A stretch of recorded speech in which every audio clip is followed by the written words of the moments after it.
Patty Arnold, Pat Arnold. This, well, this is really fantastic that you're here, because you've touched so many people with your voice. And as an example, and really those last words of your biography, they, you know, when I read that, it just touched me so much. I'm a thriving soul survivor, still going strong. And going strong, you definitely are. I mean, you've got a new single out, which we're going to talk about a little bit later. It Won't Be Christmas Without You, hence the wonderful jumper that you've got on. Oh, yeah, I thought I'd make an effort here. I don't have any of my walls. I've got blank white walls behind me. So I thought, let me just sort of, Christmassy up a bit. I read your autobiography this morning, actually, and it came out earlier this year. And I want to talk to you about the highs and lows, the difficulties and the challenges that you faced on your life. And one of the most intriguing things that you've included in this autobiography is by delving into the lives of your parents and your grandparents, and in a way, connecting the dots in your life, which is fantastic. But the book starts at a pivotal moment in your life. You're a teenage mother, you're in an abusive relationship, and you're looking, hoping, and praying for a way out. Can you remember the emotions that you felt in that relationship and what you prayed for?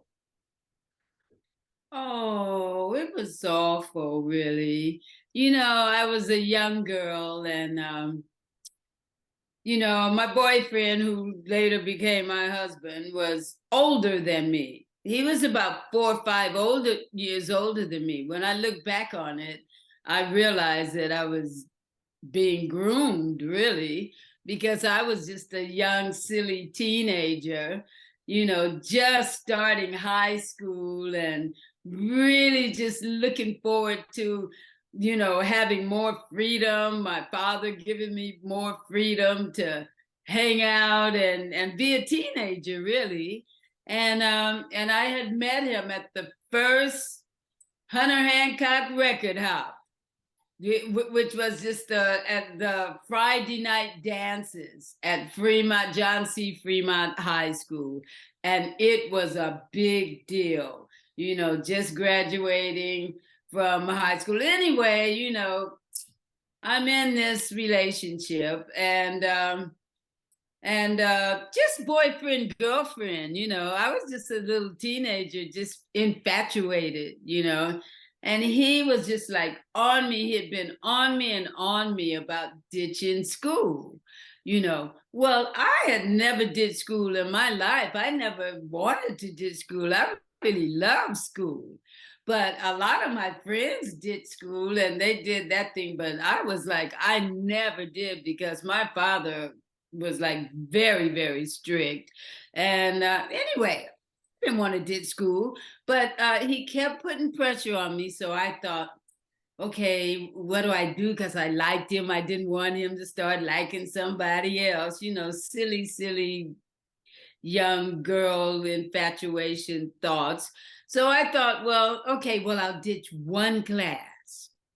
So after lunch, I had my music appreciation class. So I thought, okay, I'll ditch that one class because I know I can make that up. It's not a problem. And I'll go ditch that one class and then come back and have my last class and ride home with my brother in his car, So anyway, I went thinking, it's going to be a little kissing and a hug and, just sort of petting, silly petting. And I got jumped on, really. And I became pregnant, just like that, And wow, so I didn't know for a while, but I did realize after that happened that I wasn't going to like really be in any more kind of like situations with him by myself where I couldn't like sort of like control the whole thing and everything. But anyway, yeah, I became pregnant. And so eventually it was a whole thing, it was like I became pregnant, like one, and then eventually after being banned from seeing him throughout the whole pregnancy and everything, and then after I had the child, he and my father decided that it was okay for him to like visit me and the child as long as he paid $25 a week. So for a measly $25 a week to like sort of like, help with the baby's formula and clothes and stuff like that, I was forced to be around him, after being like on house arrest, really throughout my whole pregnancy. And so, I was a young girl, just infatuated. And, and then, he was cute, but so was I, but I didn't really know how cute I was or anything, Anyway, I got pregnant again. And so my father forced me to get married. And so that's what it was, no choice. We were marched down to the city hall with my mother and his mother. I mean, my father didn't even come. There was no wedding, there was no reception, there was no celebration for Mary and Theorico's oldest daughter getting married. And then we were like forced to live with my grandmother. Anyway, I was in this situation. So because during the time I had been pregnant, I had stopped going to church. Nobody forced me to, because really I had brought shame on the family. And so I'm sort of like dealing with it, So here I am, 17. I've got 2 children. And on Sundays, I also work 2 jobs. I worked 2 jobs. During the day, I worked at the Sally Shops of California. I was like really lucky to get this job as a clerk typist because I had no diplomas or anything. It's just like a friend of mine helped me get this job. So like I had, a respectable job during the day, and I had a night job. I would pick my kids up from my mother's at the end of the day, and I would take them home and feed them and put them to bed, and then I'd go and do my night job thing. So it was hell. So on Sundays, that's the day where I did all my chores, and I did my, all my laundry and the cleaning and getting the kids' things ready for the week, getting ready for the whole routine of me going to work, taking them to my mom, picking them up, feeding them, the whole thing. And I was in the laundry room, and I was just so, that morning, I can remember it just like it was yesterday, being in there and just being so down, Sunday morning, no more going to church singing. I love singing in the choir. And so I just asked God to show me a way. I prayed and asked for forgiveness and asked him to show me a way out of the hell that I created for myself, really. And by being an idiot, girls, don't ditch school. Let me tell you that right now. It's not a good thing to do. Go to school, get your education, and just like be strong. And don't let these guys talk you into doing silly things. But he took away your dreams, in a sense, didn't he, at that moment? He just, everything. In my dreams, I hadn't even started having big dreams. I certainly never thought about singing or being a professional singer. I love singing because I grew up singing in the church, so I love singing, but the thought never crossed my mind. I was just trying to like make my parents happy and graduate from high school and become a legal secretary, which in those days was a serious job for a young Black girl, to have to be a legal secretary. So luckily, because I was like planning on being a legal secretary, I could type, and I got that clerk typist job. So anyway, yeah, so I said that prayer. I went inside, and I'll try to edit this down. It's always really hard editing all of this, I tell you.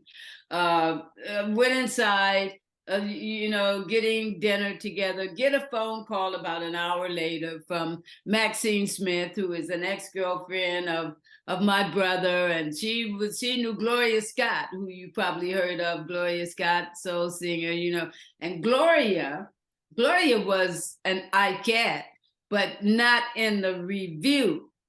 Ike had 2 sets of Ikettes, one set went on the road with the Dick Clark show, the other set was with the review. So the girls with the review, Robbie, Jesse, and Vanetta, they were leaving because they had that great record, I'm So Thankful, out. And I didn't, he was really pissed at him because he didn't have anything to do with the record, right? So they wanted to leave, and they changed their name to the Murettes. And so the job was open. So Gloria wanted to be an Ikette with the review and travel with the review and the band and everything. So her and Maxine called me. They were desperate. They were really desperate. The girl that was supposed to go with them to the audition didn't show up. And so Maxine knew that I could sing. And I had snuck away and did a little, her boyfriend, Jimmy Green, he had a little studio in his backyard, and he used to write songs and for productions for Bobby Day. And so the Rock and Robin guy. So I had, Maxine had asked me to go with them once. And so I just went there, shouldn't have been there either. But I went, and that's where I met Gloria. So they thought, oh, well, call her, she'll help us get the gig, So anyway, so they call me and I say, oh, no, I can't go. My husband's not going to let me go. And they go they wouldn't take no for an answer. They just hung up the phone. We're coming to get you. Bam. So, an hour later, they show up on my doorstep. So I lie and tell my husband, ask my husband, is it okay if I go shopping, Manchester and Broadway, do a little shopping with him? I was so tacky. I had all my cleaner clothes on, little hat, this little hairnet hat you used to wear when you went out that had the feathers in it. Oh, I was tacky to the bone. And so anyway, then I go with them, outside. This Cadillac is waiting with Jimmy Thomas driving it. I don't know if you know Jimmy Thomas. Did you ever meet Jimmy? Oh, no. What a lovely man. He just passed away recently. But he was my friend for all these years, and I sang at his funeral recently. But Jimmy was the first person that I knew in show business, because he had picked me up, driving me away. The next thing I know, I'm at Ike and Tina's house up in View Park, which was like the Black Hollywood of South Central LA. And there I was singing, dancing in the streets. And so we did the audition. I just followed. Gloria was singing. She was the lead. I knew the harmonies. Everybody knew Dancing in the Street. And Gloria opened up with something else, and I just followed her harmony. And then afterwards, Tina goes, right, girls, you got the gig. And I go oh, no, not me. Not me. I got to go home. My husband's going to kick my butt. I shouldn't have been here, and I should have been home 2 hours ago. So Tina says, if you're going to get your butt kicked for nothing, why don't you ride up to Fresno with us to see the show? And so then, the rest is history. I go up there, I see the show, I come home, I get my butt kicked.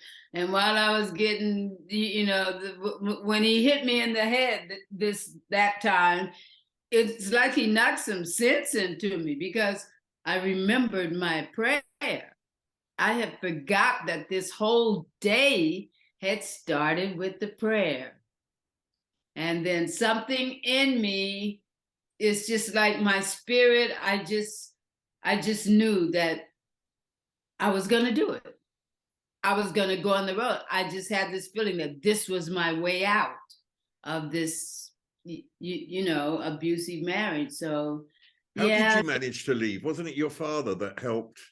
Yeah, my mother, I couldn't do anything without my mother agreeing to look after my kids. And my father sort of talked to David and really had a go at him because nobody knew I was being abused like I was because I was laying in my hard bed, and just I didn't want to bother my family. And I was ashamed anyway, just bring more shame and more problems. So I was just dealing with it. So when my father found out, then he had a real go at David. And David was like, he never knew a father,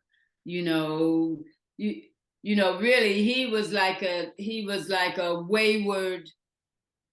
He was grown up, he was 18, 19. If he hadn't married me, he would have had to go to jail for statutory rape. So that's the only reason he married me, so he didn't really love me. And I was just the ugliest thing to him. And anyway, so my father talked to him and said that he should have, that maybe I shouldn't have gone up there or whatever. But maybe it wouldn't hurt him to go and see, what this opportunity was, because it was an opportunity for me because I hadn't graduated from high school or anything, So anyway, yeah, we went up there, and so like by the end of the day, I was in Ikette. And I was left there and we started working on all the routines. We had about 4 days before the first gig. So we had to learn that whole show and all of those routines. And, and Can for you me, remember, you said that you went to Fresno and that Tina said, well, if it's all going to go wrong at home, come with us in any case and come to Fresno, and you saw them on stage. Can you remember what impression Tina made on you on stage? Tina was just incredible. She just like, Ike was too, I was just sitting in the back of the club because I had never been in a club and I was tacky and everything. And I was just sitting back there waiting. We weren't allowed to go in the dressing room because the other girls were leaving. They didn't want them to see us in the club. And yeah, so Ike came on, First, Ike comes on with the Kings of Rhythm, with the band, a great band. They just like smoking, the band smoking, and then Jimmy Thomas and Bobby John, there were two male singers. They come on, they do their thing. It was just like, wow. I was just like, in the back of the room with my eyes, just like, just like totally starstruck, really. And then the Ikettes come on and they were so cool and so pretty and they did their thing and everything. And then Tina comes on. Wow. And she was just like, she just stormed on the stage and just wigs flying everywhere, butt shaking. She was just like, wow, she was just on fire. And she just did her thing. Shake was the first number that they do. They always started the show with that. And she was just amazing. My mind was blown. I always think that Ike and Tina, and they go off stage with this dance called the shag, That's how we go off stage on, And they had the flicker light. So I had never been to a show like that. I had been to the Fillmore Auditorium when I was like 13 and saw Ray Charles, but that was a different kind of a show, and like I'd never been in a club. So the club and the atmosphere and everybody was partying and it was just like, wow, so yeah, but like on the way back when they were like saying, like, you got to talk to your husband, you know what I mean? We really want you to come with us and we want you to join, but you have to let us know you have to let us know by tomorrow, because if you're not going to go, we have to find another girl because we got a show in Columbus, Ohio. You know, so then I went through the whole thing with my family and everything. And that evening I was an Ikette.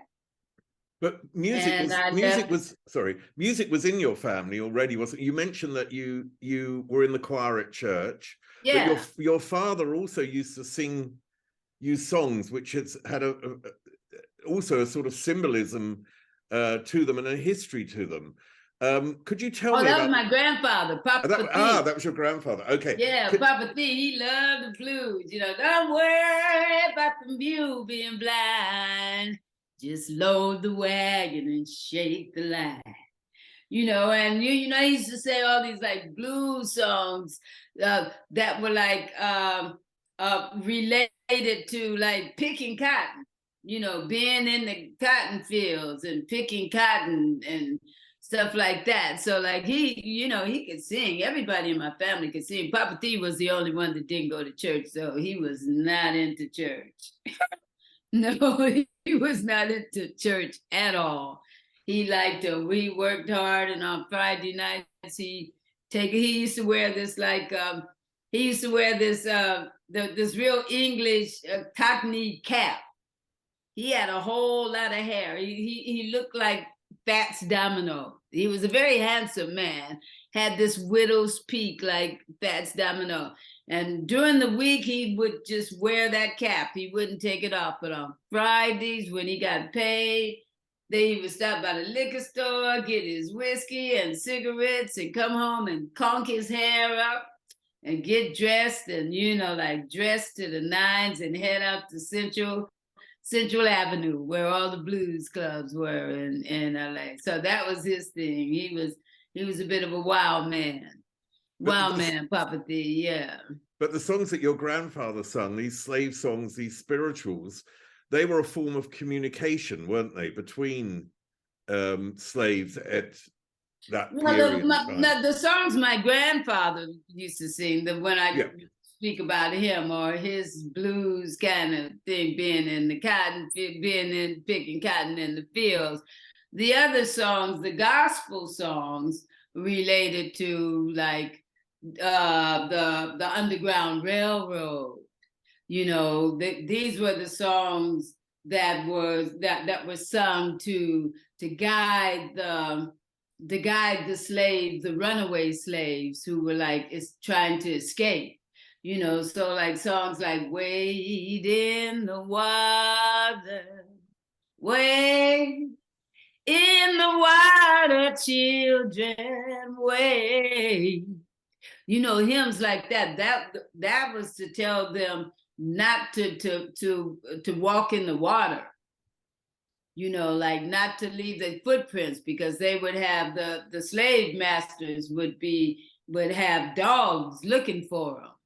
You know, once they found out that somebody was missing, you know, they got all the hounds and the dogs, and they would be out, you know, trying to catch them. And they had to like go through this journey to get to a safe place that would take them to this underground railroad kind of thing. But there was a whole underground passage that took them, you know, out of the South into a safe place.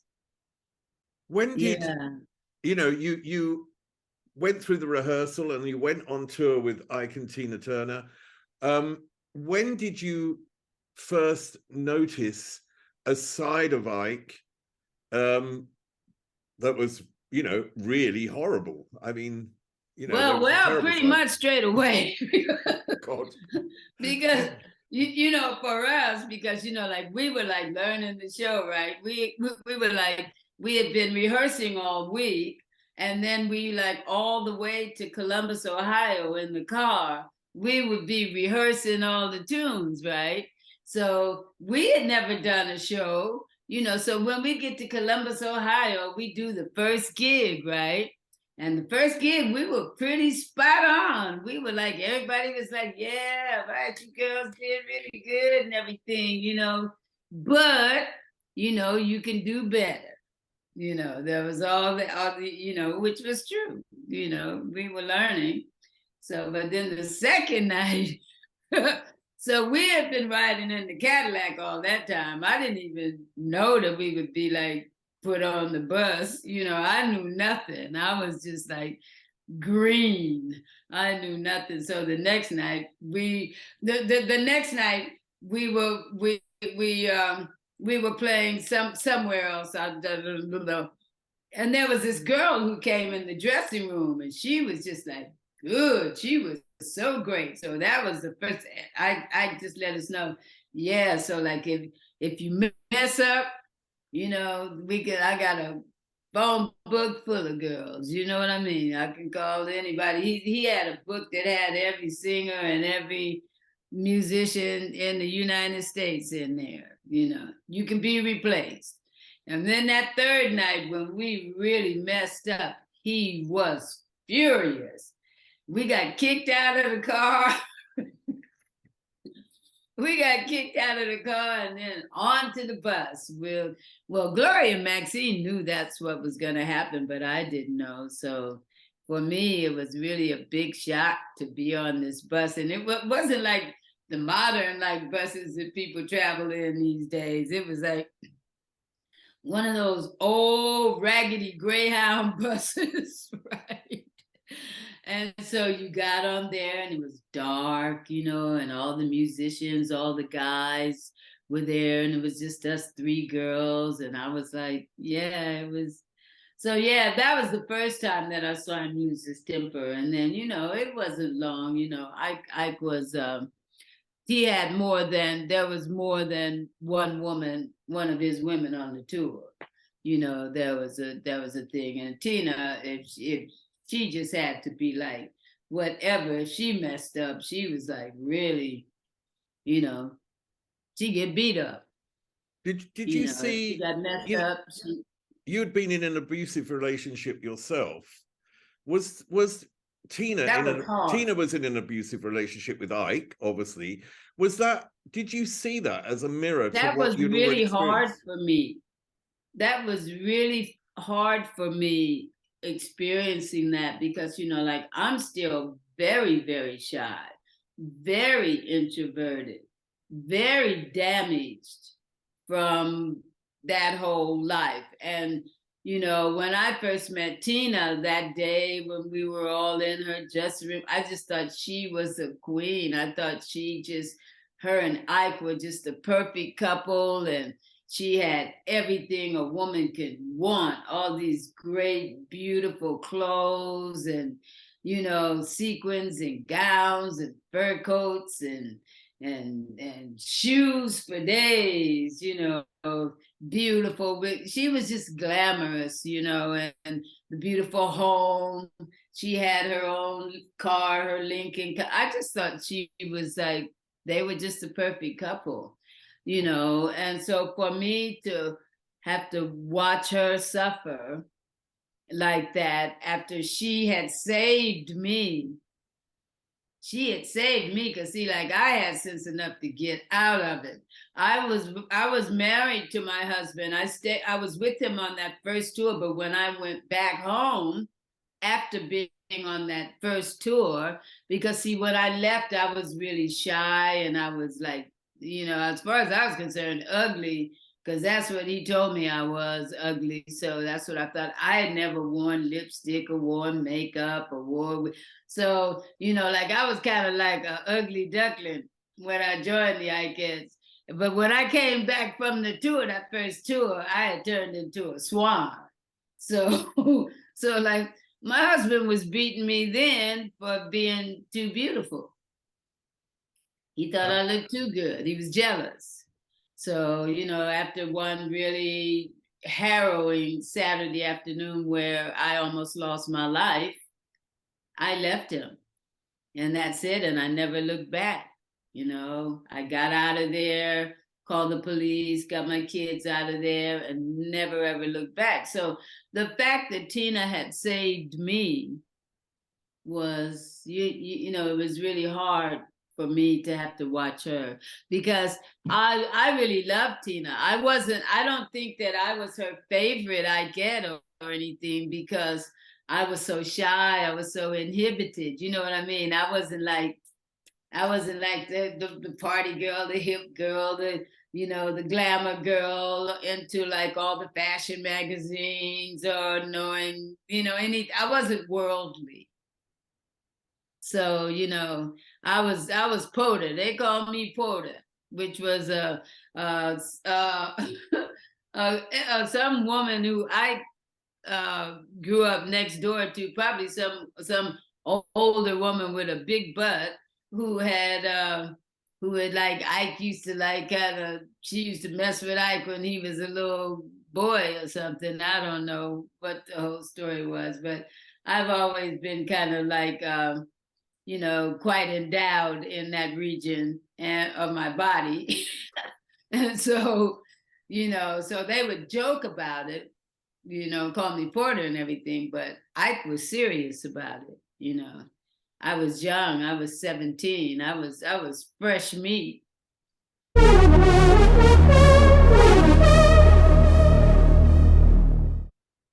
And apart from all that going on, obviously you've got the common experience of an African American during that period of segregation, Yeah. and living under that. So when did the first realization of segregation hit you during that tour? Well, I knew I had the realization of segregation, because even though we were living in LA, blacks we were segregated. There were a few white kids that went to my school, and who I knew because I was on I made good grades. I was like an A-B student, so I got a chance to do activities with these kids who were like, from middle class white families who were like living, because the area that we actually lived in wasn't like a urban ghetto like you would see in New York or Harlem or anything like that. Los Angeles is beautiful, palm trees. I grew up in a really beautiful house, with big backyards with fruit trees, and the neighborhood was originally a white neighborhood that when the blacks moved in, the whites moved out. So the only whites that were still in our vicinity were, nice people, who were like taking advantage of the low prices of the houses and things like that. So I was aware of segregation, and I was aware that, it was, and I had heard all the stories. I grew up listening. My parents are from East Texas, the South, descended of slaves, sharecroppers. And so I grew up hearing all the stories about all the hatred and the killings and the hangings and just the horrible treatment of blacks, black people. Whereas in our community in Watts in those days, people always think that when you say Watts, sure, there was a part of Watts that some parts of it was like kind of ghetto-ish, projects and stuff like that. But the majority of those neighborhoods were really nice neighborhoods, with really nice families other families who had migrated from the South, getting away from the whole racist Jim Crow attitude and looking for a better way of life, going west instead of like going north. Like a lot of people went north into, North Carolina and North Carolina, Chicago, New York, Detroit. They went north, but a lot of people from Texas and Louisiana, Alabama, Mississippi, a lot of those families in our neighborhood, there were families from all of those states, you know, and it was like a great neighborhood because there were like loads of kids in our neighborhood. And in those days, you know, it wasn't fear, you know, people didn't live with their houses all sort of like with barred up, and you know, all the families, you could leave your front door, all the families knew everybody, everybody knew everybody, you know. The kids, we all played together, you know, during the summer and stuff. We would have lemonade stands, and you know, it was fun, you know, it was fun growing up there. Then I wouldn't have wanted to grow up there in the 70s and 80s when everything changed, because like in the 60s, what happened as well, they ran the freeway through our neighborhood. So like all of those families that had like really come together and were so close, and there was that community support that everybody had, that was totally taken away, you know. So like when things when things got really bad, like in the in the 70s, all the drugs, when the police brought all them drugs off in there and all of that stuff, and the gangs and all the violence and everything, that wasn't like that when I grew up. So you know, but it was difficult for my little nieces and nephews. I was glad that I managed to get my children out of there before that happened. What about when you were growing up in terms of African-American role models in entertainment? Because one of the most important things is to have a sort of symbol where you can look to and say, I want to be there. So what were the African-American role models when you were growing up? Did they exist at all? Well, so well, you know, Hollywood, you know, you know, Lena Horne and Nat King Cole and you know, all Hattie, what's her name? Hattie. Oh, yeah, the actress that played a slave in Gone with the Wind. Yeah, that's right. Servant in Gone with the Wind. Yeah, all of those actors, you know, Ray Charles, you know, musically, and like yeah, all the Hollywood actors and sports people, you know, that were really big, even though it was still very integrated for sports as well, you know. Baseball, there were no black baseball players really until, you know, the late 50s, early 60s, and they weren't really, it wasn't really segregated, you know. Like a lot of people who went to Hollywood, you know, the famous actors and actors. I'm just thinking, you got me switching. When I switch from like one thing to the next, everything I go, like my brain has to like, has to just like kind of sink in to where you're going. So yeah, there were black Afro-American idols, which everybody knows about. Yeah. I mean, but it's in essence, they weren't obviously as common and as tangible. Hattie Daniels, that's it. Hattie Daniels, yeah, and Sidney Poitier. Oh yeah, of course. So, Nancy Wilson. Yeah. Okay. God, I need to have my book here. I need. No, don't worry. Go back.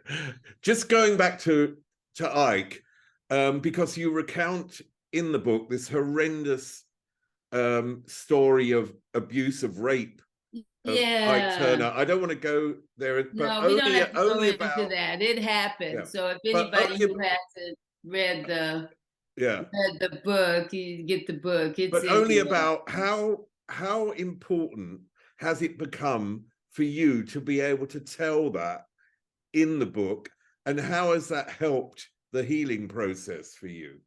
Well, the thing is, when I wrote the book, right, I was inspired by Maya Angelou to write my book. And I just thought, well, if I'm going to write the book, it was at a time in the 90s, I was going through a really, really, really tough time. I had been through a bankruptcy, and I was trying to get back on my feet. I had done a show called Once on This Island. I don't know if you know Once on This Island. We had like, we had Once on This Island, we won the Olivier Award for 1994, and I think it's the only Black company in the UK that has won that that award, Olivier Award. So we won it for the best show, best musical, best director. Sharon D. Clarke won Best Supporting Actress. And we won, we were nominated, but our show was closed down.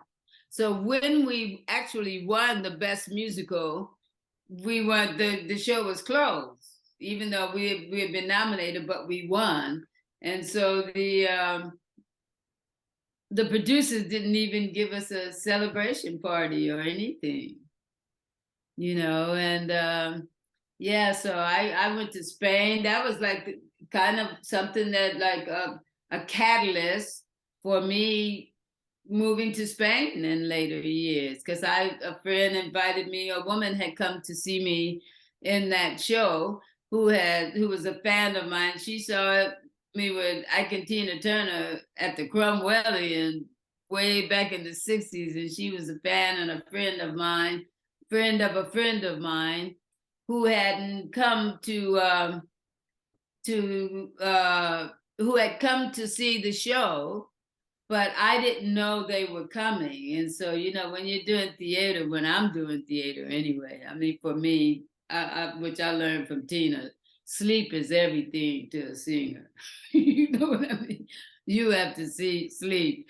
And when you're doing 8 shows a week, I go home, unless I know that I have guests, and then I'll stay and I'll hang out for a while. But I didn't know they were coming, so they invited me to come to Spain. But anyway, that's a whole nother story. See, you have to be careful with me, because then you're taking me down all these other roads, and I go into somewhere. I will take you back then, because one track that you were on was the Phil Spector produced River Deep Mountain High. I wasn't on that track. I thought you were on the backing singer, but aren't you credited on that? I wasn't. I was on the album. Ah, okay. I was on the album. I said, I produced some of those tracks, and Phil produced some of those tracks.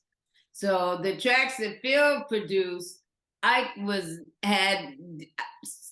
Phil didn't want him anywhere in the vicinity while he was working with Tina.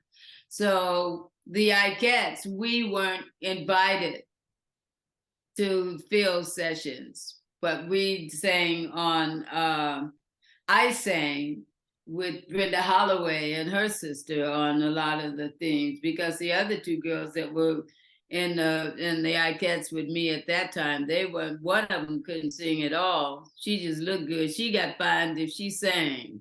And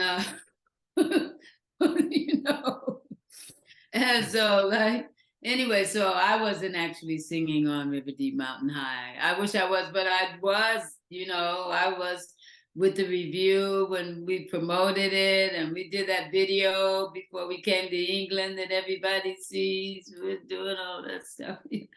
Yeah, but I was with the review, and I was blessed to be able to be there when that record flopped in America. Because the white stations didn't play it because it was too Black, and the Black stations didn't play it because it was too white. And, both Tina and Phil Spector was devastated. And I think, I think Phil he just left the business for a while or something. something. Lots of stories about what happened there, but Tina was devastated because that was her way out. She wanted to do something different. She was really excited about that record. So when the record became a hit in America, that was just great for her, When it became a hit in Britain, you mean? That's what I mean, when it became a hit in Britain, yes. And I was with the review when they came to the UK. So that was the catalyst to the second, just sort of how would I say that? It was a destiny situation. So destino or something, is that a word? Destino? I don't know. It's a good word though.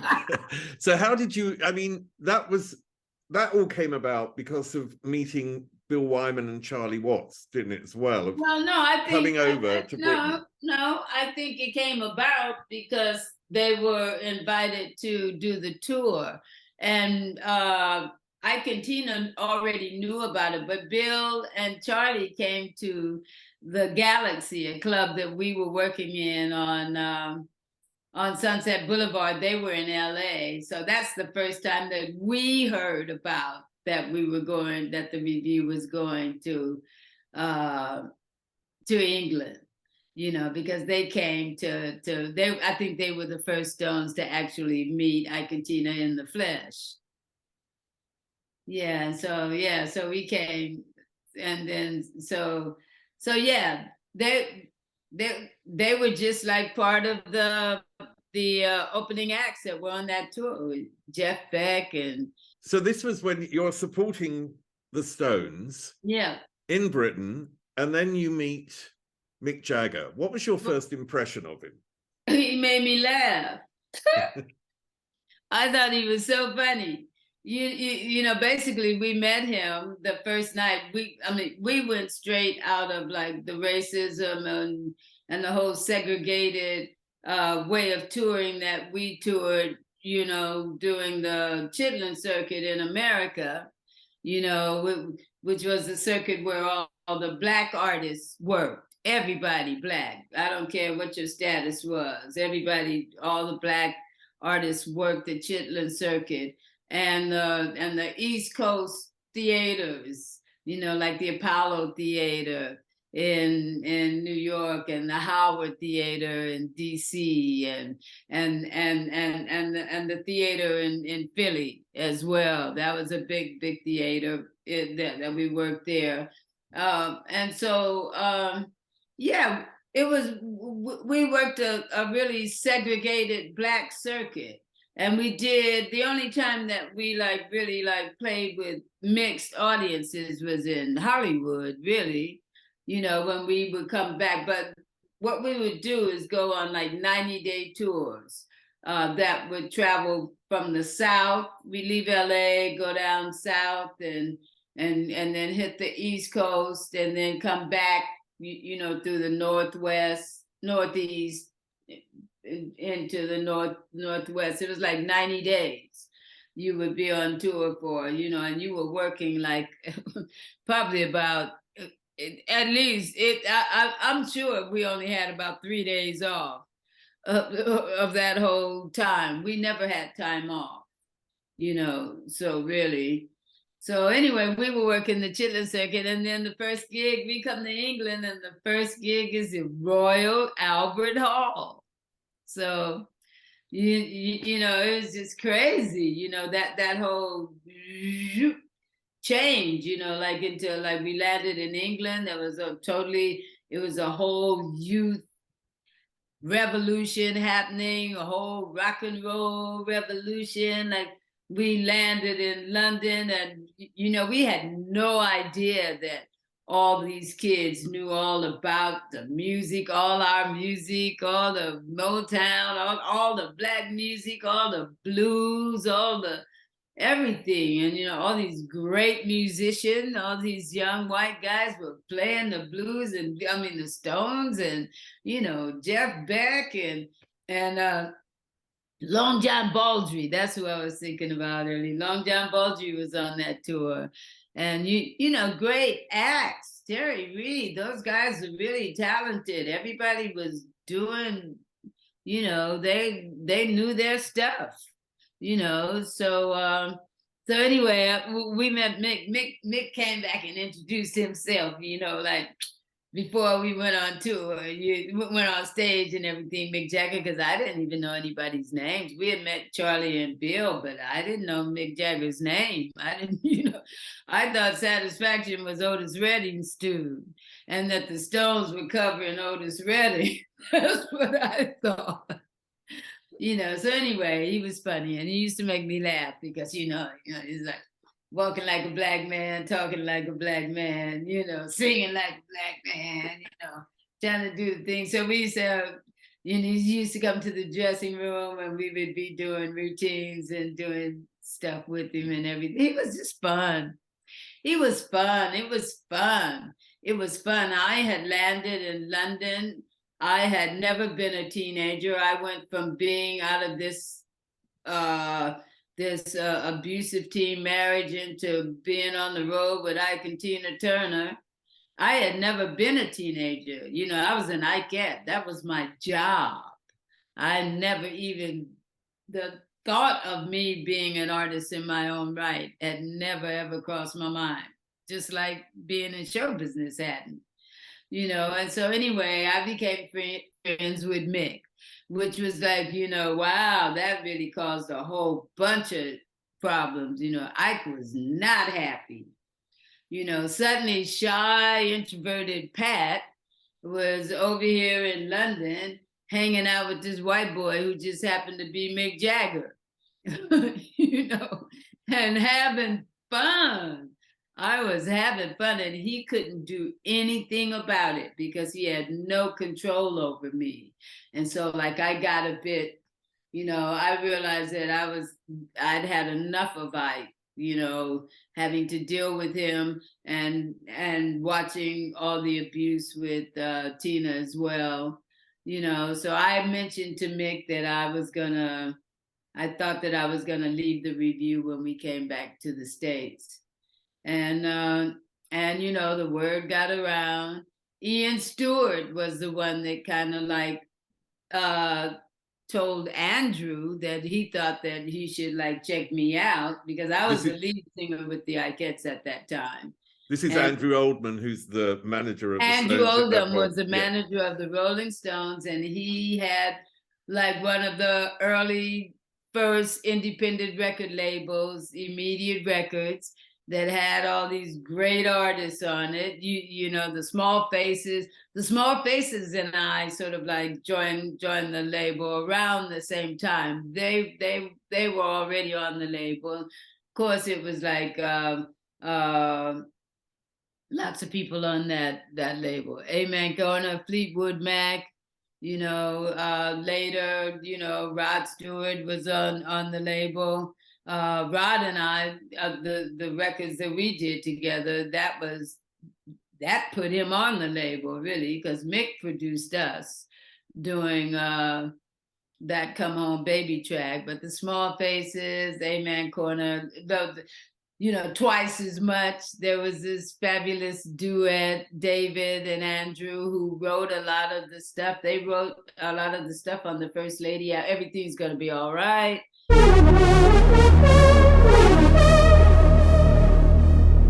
Tell me about when you first heard the track before you sung it and made it a hit yourself. The first cut is The Deepest.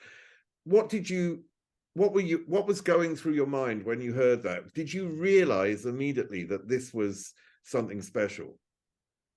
Well, yeah, I did, because the song related to my life. You know, the lyric and everything was as if he had knew me, you know, as if he, you know, knew about my pain from, you know, my first experience of love, you know. So that was it. It wasn't the first track that I recorded. The first track was Everything's Gonna Be All Right. That was the track that was released first, that didn't really didn't really do anything, but it's like now a Northern Soul classic, you know. And yeah, they were just experimenting. Nobody knew. I certainly didn't know what was happening. They were experimenting with me. You know, I had this sound that everybody liked. So I had this sound. So my whole sound has developed from working with Andrew and you know, Mike and all these British producers, you know, using my voice as as the voice of this British soul sound, you know. So like I'm a soul singer, but compared to my American, all the American soul, my sound is really distinctive. It's nothing like that. You wouldn't call it funky. You wouldn't. It is funky. It's soulful or whatever, but it's not that kind of American funk. It's not an American sound. It's a British sound. I mean, you said that the first cut is the deepest mirrored your own experience. How important is it for you to be able to identify with the lyrics of a song in order to be able to sing it to the best of your ability? Important. So very important, because it's all about expression. You know, to me, singing is all about expression. And I have always, without knowing, see, I didn't know that I was a good singer, or I didn't know that I had talent or anything. It's just something that I just did. I didn't know what I was doing, but all I know is that the lyric, you have to express, tell the story. It's all about telling the story.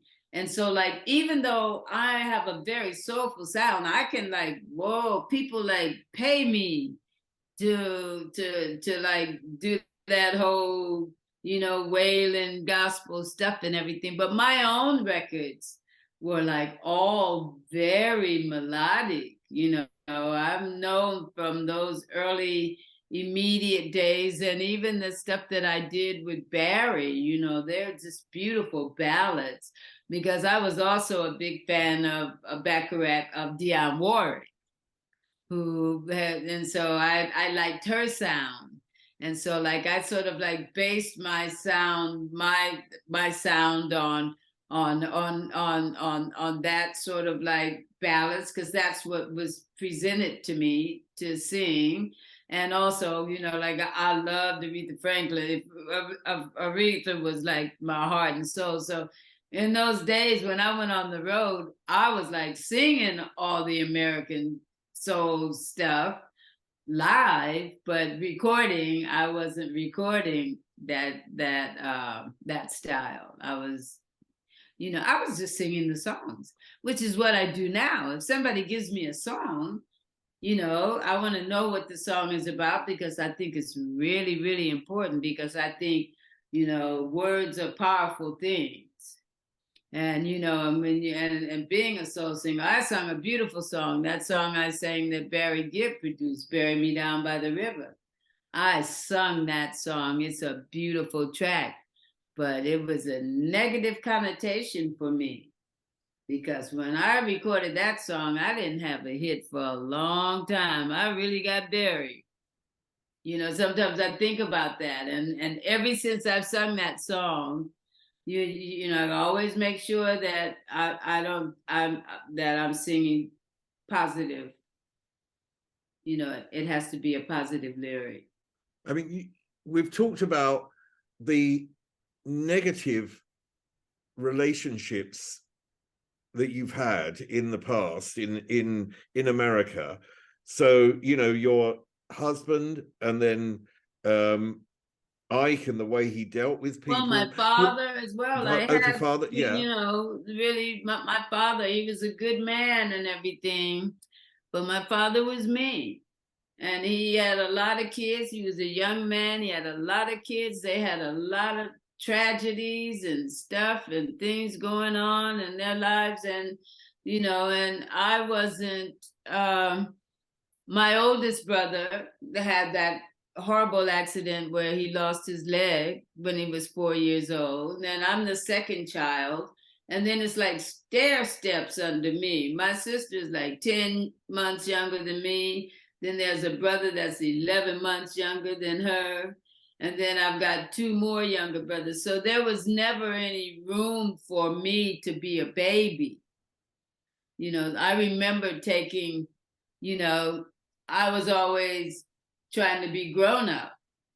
So I got in a lot of trouble being copying grown ups. Yeah, but also that you, in a sense, you were, it feels like you were always put down, and then you came to London and you said that you didn't know you had this voice, that you had this talent, and it's almost like obviously it was there, but was it Britain that sort of, when you started to meet people who really supported you and would see your talent for what it was, rather than the people putting it down? Indeed. Absolutely. You know, when I was grew up singing in church, you know, the church knew I could sing, but you know what I mean? I left there because I was so young. See, I even left home, you know, at 15. At 15, I was no longer a child. But I was a child. So yeah, I didn't get a chance I didn't know anything. I just knew that I had 2 children that I needed to take care of. And that's why I went on the road with Ike Tina. It was a way for me to get out of that and take care of my kids. And that's why I stayed in England. Mick knew I had kids and everything. He thought it would be a good thing for me, you know, to take up that opportunity. It was an opportunity that they laid on me, you know. If I stayed, I would sign to Immediate, and Andrew would produce half of my album, Mick would produce the other half. And so I didn't know anything about the business. So it's like trust. I called my parents, they prayed on it, you know. I prayed on it. You know, they knew that it was the opportunity for me. So if it wasn't for my mother and father, even though they never really, you know, they never came to the UK and saw me perform or supported me in that way. And, you know, it's like I've always been out here on my own. How did you deal with the disappointment of recording these wonderful Barry Gibb tracks? I mean, an amazing creative person. I mean, Barry Gibb has sort of created some of the, you know, the Gibb brothers, of course, have created some of the most beautiful music in the world. And working with him, and the disappointment of that actually sort of then not being released for many, many, many years. It didn't get released until I fought and fought and fought and fought for that license and got them released. And one thing I love about Barry, you know, Barry is the only one who has like personally and publicly stated that when we worked, because he liked my voice, he's the only one that says that, you know, that my talent was just as immense as his. You know, that I was a creative, you know, and that I didn't know. You know, neither of us knew. Well, Barry knew more about, but neither of us knew what, you know, what was going on in business and everything. That's how we kind of like connected, because we were both at this crossroads, you know, and finding out who we were. And you know, I didn't know. Immediate went bankrupt, and then boom, I was on my own. So like Barry is the next blessing that God sent to me. Because you see, I didn't know how to hustle. I didn't know how to hustle. I didn't hustle any of my opportunities. They kind of came to me, so I didn't know I didn't know anything about the business. I was shy. I was very introverted, which is a terrible personality to have in the music business. you know, it's just not good, and at that time it was a serious time. I was coming out of the civil rights revolution into the rock and roll revolution, into living in white society. I had never integrated like that so fully, so I was over here by myself until, of course, I met Jimi Hendrix, and we were, that's another blessing, like him being in the same place at the same time with the same opportunities. Of course, he knew what he was doing, you know what I mean? But he was a really great for me. He helped me with my confidence, and helped me to to go with the flow, and go with the experience, and don't be so sensitive about everything, because I didn't know who I was, how I fit in with all of these people who were educated, and and all of this, and it was like that. So yeah, I wasn't one of those black girls. Everybody thinks that black girls are like hip, and they like, cool. And I was not cool. I mean, I was not cool, and I was so square. And I really was. I was square. I mean, I did as far as like that saved me, because I never got into heavy drugs. I mean, okay, like I smoked my share of marijuana like everybody else. And whatever, and it helped me. Really. It helped me, and now that I know that like in that time, it was like, marijuana, whereas like now it's medicinal. Everybody realized how medicinal it really is. But I had my kids as well. See, I had brought my kids with me, so I had to keep. I had to be together as much as I could be, as being a baby making babies and not really knowing anything about life. I just did my best, but I had the responsibility of 2 children. So I couldn't go wild like everybody else. And not only that, I was working all the time. I was working from the 60s right on up until, the 70s, whatever. I was working. I worked. It wasn't just glam with me. But you talk about all these people, Jimi Hendrix, about Mick Jagger, all the people, all these massive Tina, all these massive stars that have been in your life, and what they gave you. But whenever we meet someone, there's always 2 sides. You always give them something as well. What do you think you, in retrospect, was able to transport to them, were able to give them? Love. Oh, that's beautiful. I think love. I think I was a very sweet girl who didn't really know.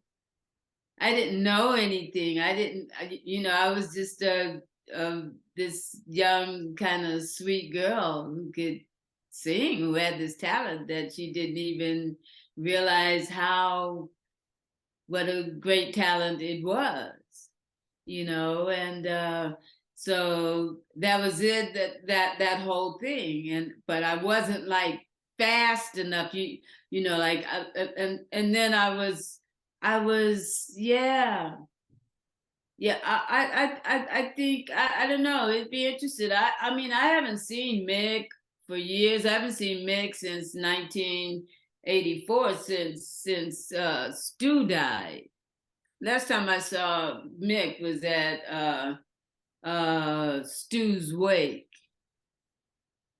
Ian Stewart's wake, and all of those guys, I haven't seen them. I don't know. Ronnie Wood, all of them, you know, Woody used to live in my house, you know, with his girlfriend Chrissy, and you know, when they were homeless, and you know, I haven't seen those people, so I don't know what they think. All I know is that they never mentioned me. You know, so when I wrote my book, I just thought, well, for a while, you know, like I was like, when everybody said that, well, you know, like Mick Jagger, he don't like his ex-girlfriends to write about him or whatever. You know, I'm going like, hey, I'm sorry. Mick was in my life. You know, Mick was in my life, and we were friends, and we were close friends for many years. You know, through Marsha and Claudia and whoever else, Mick and I were friends right up until 19. When did he get married to Bianca? Oh, in the 70s, wasn't it? I think. Yeah, you know, he was my friend. You know, I've never had an argument with Mick. We've never, you know, it's just like boom. Everybody's life went different ways and everything. So I don't know. I don't know if he's mad if I wrote because of my book. I haven't heard from him. There's one story in the book that I really appreciated, because I think sometimes when you meet people, you do see a mirror to yourself. And you mentioned about meeting David Bowie in Amsterdam. Oh. And that you recognize an insecurity in him as a sort of mirror to your own insecurity. Can you tell me about that meeting and what it was that you saw? You know, I kind of explain it. I think I wouldn't want to like, I think that's something, a nice little story for people to read the book and hear it, and the sincerity that it's written in, and not me just sort of like, you know, like I wrote this book in the mid-90s, you know, and it took me all these years to get a deal. I had a few offers from different people, but they didn't sit right with me, and I'm glad I said no, you know, then, you know, because everything in its time. And there I was sitting in my house in Spain in lockdown by myself, you know, just, you know, trying to hook up some kind of recording setup so that I could be creative and record through this remotely with people, which I ended up doing. That's what I did. And I received a phone call. I received an email, not a phone call, because people don't talk on the phone anymore, do they? Which is so annoying.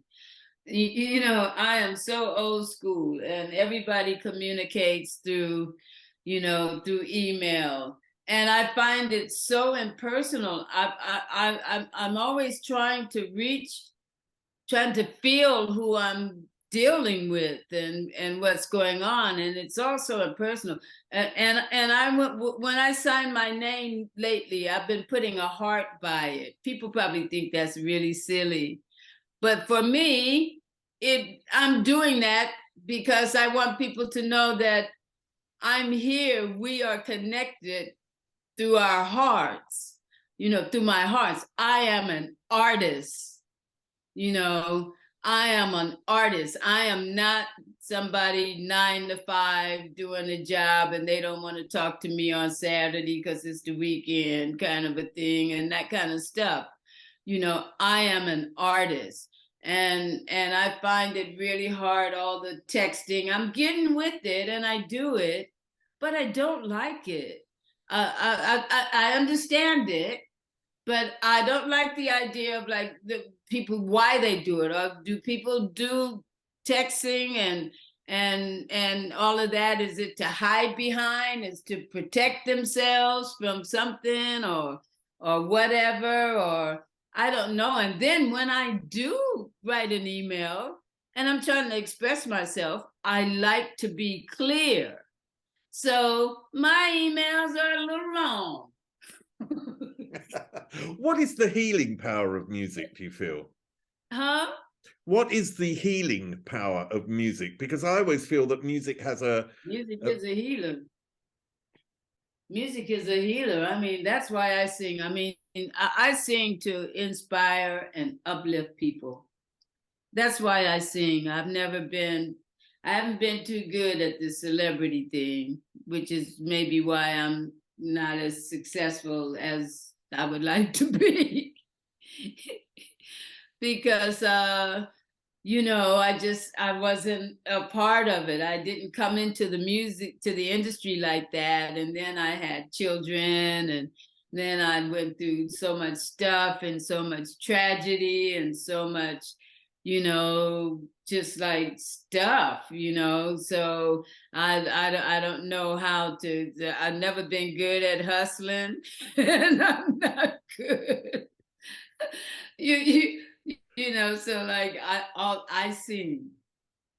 That's what I do. I sing, and so I got to get it together. I'm really over here trying to like get this social media thing worked out, because I know if I'm going to survive in the industry, it looks like I gotta really know about this social media thing.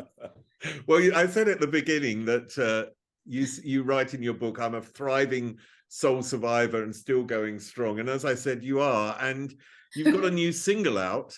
I do. It's called, as your jumper suggests, It Won't Be Christmas Without You. Can you tell me a little bit about it and the sound of that? Oh, it's so lovely.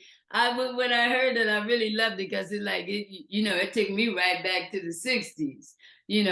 West Coast, Phil Spector, Christmas album, like all the bells and the jingles, bells and the saxophones and it's just like that wall of sound, the Ronettes, I was an Ikette, so you know what I mean? It's like that whole girly group, that thing, 60s vibe. And so the song came to me through my solicitor, Simon Long, sent me a demo that he had got from Brian Rawlings from Metrophonic, and asked me to have a listen to it. The song was originally supposed to be produced for Cher, because they record Cher there, but Cher was doing something else, or doing an album or whatever. The song came to me, so I thought like, oh wow, here we go again, right? This record is really important. Move over, Mariah. Yeah, the new queen of Christmas is here, P.P. Arnold. I mean, just let me throw a crown in there. You've had it forever. Everybody already said that you will not just be the only queen of Christmas, please. So it's a lovely record, and I hope people like it. Well, I must say, P.P. Arnold, what I've really loved, apart from meeting you here, is that actually doing all the research, reading the autobiography, which was so moving and deep, and a wonderful story in the end, because it has hope in a life, and I really enjoyed that. And also listening to your music, because I've been, going through Spotify and putting it all on while listening to the autobiography, and of course your latest single. And one thing I want to say at the end is I interviewed Madeleine Bell at the beginning of the summer, and I know you're mates with her. That's my big sister. I can tell why you two get on. Absolutely. Oh, that's my big sister. Like Madeleine. Madeleine and Doris, my relationship and my friendship and my sisterhood with Madeleine and Doris, and the flirtations, and, American sisters here that made the UK our home and everything. That really helped me to get through so much. I mean, Madeleine and I go right back to that first Ready, Steady, Go TV with Ike Tina Turner. I mean, I met Madeleine and Dusty there, and they invited us over, and Madeleine fried chicken and did the whole thing. And she's my sister, and she knows me, she understands me, she knows what I've been through, but the energy and the love and the joy of singing and sharing our gifts, that's what we do. Oh, that's beautiful. And I must say, it's been a beautiful experience to meet someone who is so beautiful on the outside and beautiful on the inside. And I wish you all the success you could ever have. And absolutely much love. P.P. Arnold, Pat Arnold, thank you. Oh, Steve, but before we go, let me tell you about something else. Let me tell you about this box set that's coming out. Oh, yeah, okay. Yeah, I've got a box set that's coming out. Demon Records is putting out a box set. It's going to be like a 5-album box set that's coming out in the summer. And it's going to be like, just like all my career, the best of lots of things that you've never heard, things all like independent productions that were never released, never heard, demos. It's just going to be a treat. I'm really looking forward to the work I did with Chaz Jankel, being heard for the first time, and lots of stuff with my son and Tony Remy. I don't know if you know Tony Remy, great guitarist who I've worked with. The Dr. Robert work that I did with Dr. Robert and I did a great album, 5 in the Afternoon, that we recorded in Spain.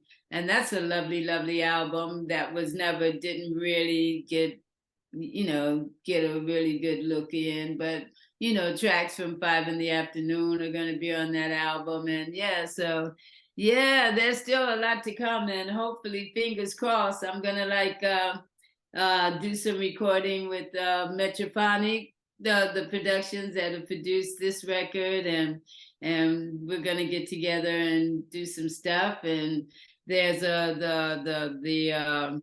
the paperback of my book is being released in March. But you can still get the hardback for Christmas. Christmas stockings, everybody. P.P. Arnold, Soul Survivor. Make sure you download It Won't Be Christmas Without You. And don't forget about the wonderful New Adventures album that Steve Craddock produced, The New Adventures of P.P. Arnold. The Turning Tide, the album that has all of those beautiful Barry Gibb ballads and all the Eric Clapton productions and stuff that I did with Caleb Quay as well. So you guys got a lot to put in your Christmas stockings from me. Have a Merry, Merry Christmas, everybody, and wishing you all every happiness and every success in 2023. We're going to get through these really challenging times that we're living in. Lots of love. God bless and keep you all. Oh, thank you so much. And happy Christmas to you. All right. Bye-bye, Steve. Bye. Up there is an interview I recommend. Down there is where you can find all the podcast interviews. And here is where you can connect.